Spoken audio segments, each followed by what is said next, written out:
Today's hearing is about protecting people's access to our natural resources and about modernizing slightly our government.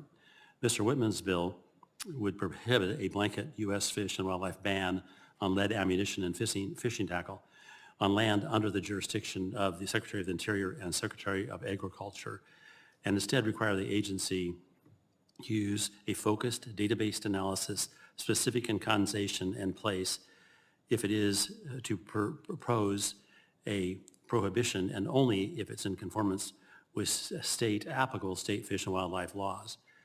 This bill is necessary because the Biden administration, reacting to serial litigants, is suggesting a system-wide one-size-fits-all ban. Such a ban would lead administration on lead ammunition and fishing tackle will have serious consequences for sportsmen who contribute to conservation through their purchases. $962 million was generated and made available in fiscal year 23 for wildlife restoration through manufacturer levied excise taxes on hunting equipment such as ammunition. $425 million was generated and made available in fiscal year 23 for fisheries conservation through manufactured levied excise taxes on fishing equipment. Non-lead ammunition alternatives cost on average 25% more than traditional lead ammunition. Increased costs will limit sportsmen's participation and will decrease such revenue for conservation. State fish and wildlife agencies and sportsman groups know that hunters and anglers contribute substantially to conservation under the user pays system, and they understand why a blanket ban is unscientific and will drive up costs. That's why they are supporting Mr. Whitman's bill. Mr. Gray's bill, H.R. 2872. State fish and wildlife agencies and sportsmen's groups are also supporting Mr. Gray's bill that would improve upon how waterfowl hunters obtain federal duck stamps. The duck stamp is a user pay system that has generated over $1 billion for conservation since its inception. The current system allows for a hunter to buy a stamp electronically, but only during a 45-day window.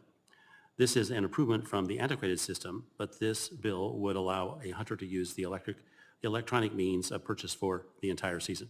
This will make it easier for people to purchase duck stamps and bring the duck stamp program fully into the 21st century.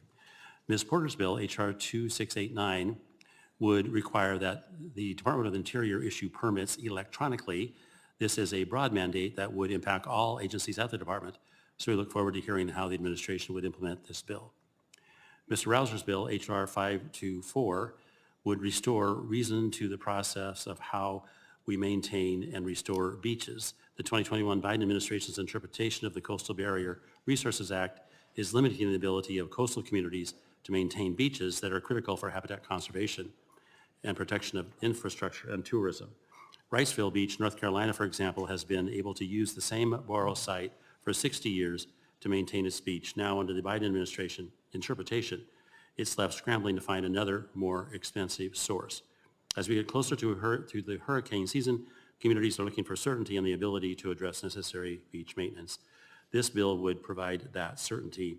I thank the members for their work on these bills and the witnesses for testifying today. I now recognize Ranking Member Huffman for his opening statement.